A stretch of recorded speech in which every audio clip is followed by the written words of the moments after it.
Hello guys, Cyrus academy के YouTube channel पर आप सबका स्वागत है। साथियों, हम उम्मीद करते हैं कि आप लोग अच्छे होंगे और अपने एग्जाम की तैयारियां बिल्कुल अच्छे तरीके से कर रहे होंगे, क्योंकि साथियों आप लोगों के एग्जाम में अब ज़्यादा समय नहीं बचा हुआ है। साथियों, आप लोग रिवीजन पर ज़्यादा ध्यान दीजिए और आपका रिजल्ट बिल्कुल बेहतर आएगा। आप लोग उम्मीद रखिए और अपनी तैयारियों को करते रहिए। सफलताएं जरूर मिलेगी साथियों, मेहनत करिएगा, फल जरूर मिलेगा। ठीक है साथियों, आज आप सबों के लिए बोर्ड एग्जाम 2025 के लिए हमने इकोनॉमिक्स का क्लास 10th का ये लेकर आए हैं। चैप्टर नंबर 7 को लेकर आए हैं, उपभोक्ता जागरण एवं संरक्षण। इसके मोस्ट इंपॉर्टेंट ऑब्जेक्टिव क्वेश्चन को लेकर आए हैं और उसके आंसर भी कराएंगे। साथियों, हमने लक्ष्य रखा था कि 10 दिनों में समाप्त कर देंगे। साथियों, मैंने उससे पहले ही इसके ऑब्जेक्टिव को समाप्त कर दिए हैं। इसके सब्जेक्टिव प्रश्न को भी जल्दी ही समाप्त कर देंगे। साथियों, उम्मीद करते हैं कि आप सबों को मेरे ये छोटा सा प्रयास अच्छा लग रहा होगा। साथियों, वीडियो को स्किप नहीं करिएगा, पूरा देखिएगा, आपको बहुत फायदा पहुंचाएगा ये वीडियो। साथियों, शुरू करते हैं। पहला प्रश्न देखते हैं। पहला प्रश्न क्या है आज का। देखिए साथियों, आज का पहला प्रश्न है, उपभोक्ता अधिकार दिवस कब मनाया जाता है। उपभोक्ता हम सब क्या हैं साथियों? उपभोक्ता है क्योंकि बाजार से, मार्केट से कुछ ना कुछ हम लोग खरीदते हैं और उसका इस्तेमाल खुद करते हैं, तो हम लोग उपभोक्ता हैं। यानी सामान खरीद कर हम लोग उपयोग करते हैं, इस्तेमाल करते हैं, हम लोग उपभोक्ता हैं। तो उपभोक्ता अधिकार दिवस कब मनाया जाता है? तो याद रखिएगा मेरे साथियों, क्या यह 17 मार्च को या 15 मार्च को या 19 अप्रैल को या 22 अप्रैल को? तो मेरे साथियों याद रखेंगे, 15 मार्च को उपभोक्ता अधिकार दिवस मनाया जाता है। ठीक है साथियों, चलिए। उपभोक्ता द्वारा शिकायत करने के लिए आवेदन शुल्क कितना लगता है?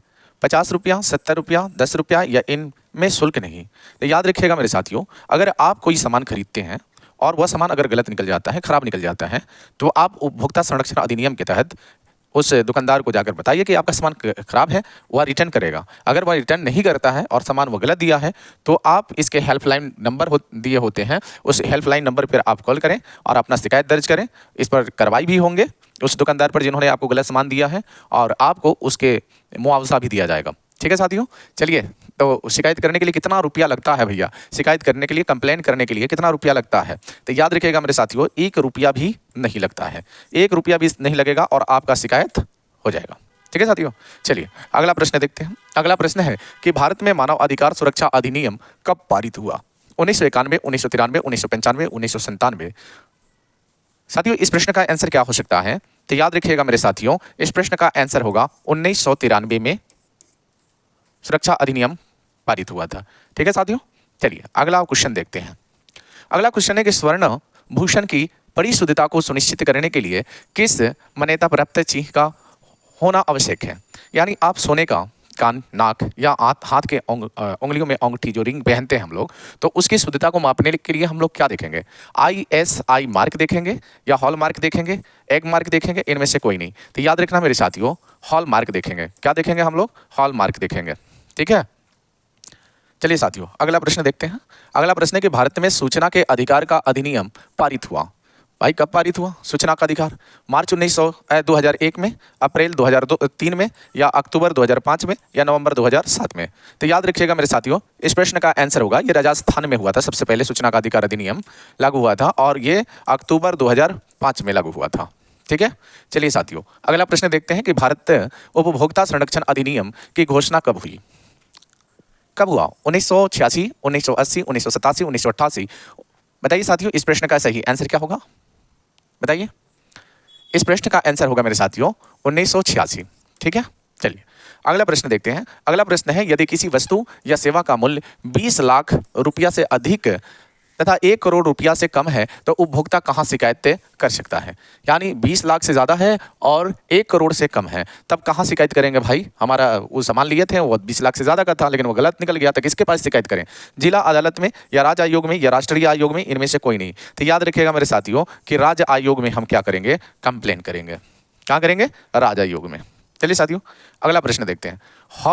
हॉलमार्क का शब्द, लोगो किस वस्तु की गुणवत्ता का प्रमाण है? बोतल, बंद पेय, या बिजली उपकरण, या सोने के आभूषण, या खाद्य पदार्थ? तो याद रखिएगा मेरे साथियों, सोने के आभूषण के लिए। अगला प्रश्न देखते हैं कि सूचना का अधिकार किस प्रकार का अधिकार है? वैधानिक है कि गैर कानूनी है कि धार्मिक है कि परंपरागत है? तो याद रखिएगा मेरे साथियों, ये जो प्रश्न है ये बहुत ही अच्छे प्रश्न है। और सूचना का जो अधिकार है किस प्रकार का अधिकार है? तो याद रखिएगा मेरे साथियों, वैधानिक अधिकार है।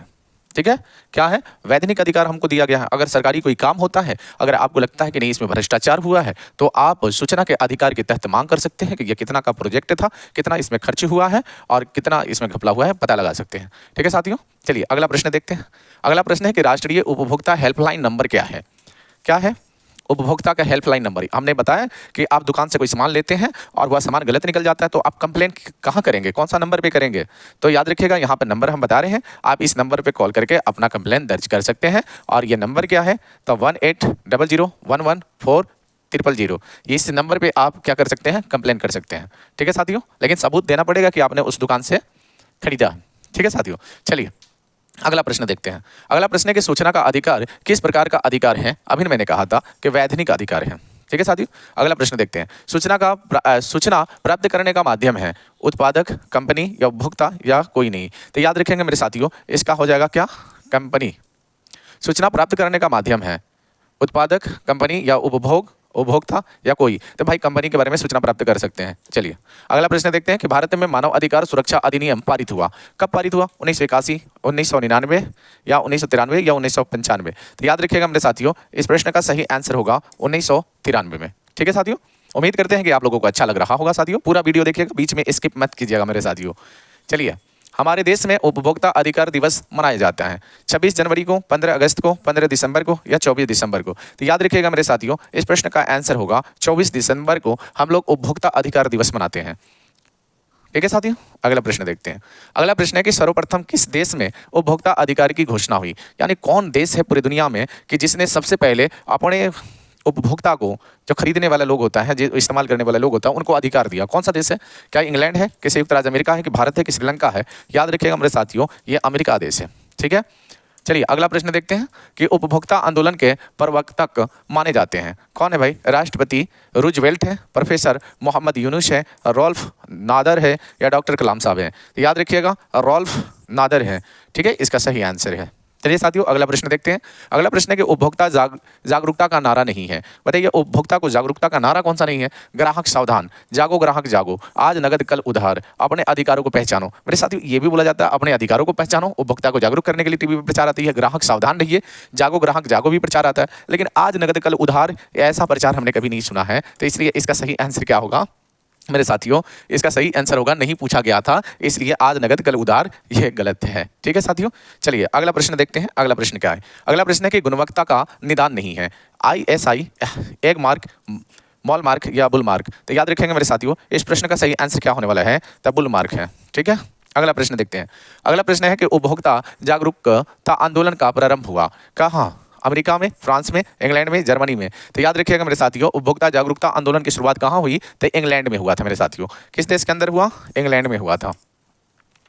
चलिए साथियों अगले प्रश्न देखते हैं। उपभोक्ता शोषण के प्रमुख कारण है सूचना का अभाव, वस्तु की सीमित आपूर्तियां, उपभोक्ताओं की अज्ञानता या इनमें सभी। तो याद रखेंगे मेरे साथियों, इस प्रश्न का सही आंसर सभी होने वाला है। क्या है मेरे साथियों, सभी हो जाएंगे। ठीक है, चलिए साथियों अगला प्रश्न देखते हैं कि उपभोक्ता जागरण के लिए भारत सरकार का सबसे प्रचलित नारा है जागो ग्राहक जागो, अपने अधिकारों को पहचानो, धोखाधड़ी से बचो, सजग उपभोक्ता बनो। यानी बताइए इस प्रश्न का सही आंसर क्या है। तो याद रखिएगा, हम लोग हमेशा टीवीओ पर सुनते हैं जागो ग्राहक जागो, इसका आंसर यही है।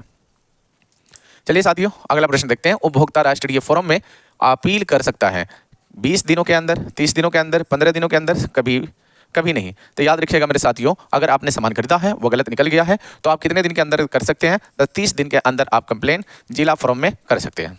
ठीक है साथियों, चलिए अगला प्रश्न देखते हैं। अगला प्रश्न है कि उपभोक्ता शिकायत निवारण हेतु स्तरीय न्यायिक व्यवस्था बनाई गई है। एकल स्तरीय, द्विस्तरीय, त्रिस्तरीय, चतुर्थ स्तरीय। तो याद रखेंगे मेरे साथियों, त्रिस्तरीय है। कैसा है, त्रिस्तरीय है। केंद्र स्तर पे होता है, राज्य स्तर पे होता है और जिला स्तर पे होता है। ठीक है, चलिए साथियों अगला प्रश्न देखते हैं। अगला प्रश्न है कि सर्वोच्च न्यायालय में चिकित्सा व्यवसाय को भी उपभोक्ता संरक्षण अधिनियम के अंतर्गत एक सेवा घोषित कर दिया। बताइए 1990 में, 1992 में, 1993 में, 1995 में। तो बताइए इस प्रश्न का सही आंसर क्या होने वाला है मेरे साथियों। तो याद रखिएगा इस प्रश्न का आंसर होगा मेरे साथियों 1995। चलिए साथियों इसी प्रश्न के साथ आज का सेशन यहीं पर समाप्त करते हैं। उम्मीद करते हैं कि आप लोग अच्छी तरीके से अपने एग्जाम की तैयारियां कर रहे होंगे।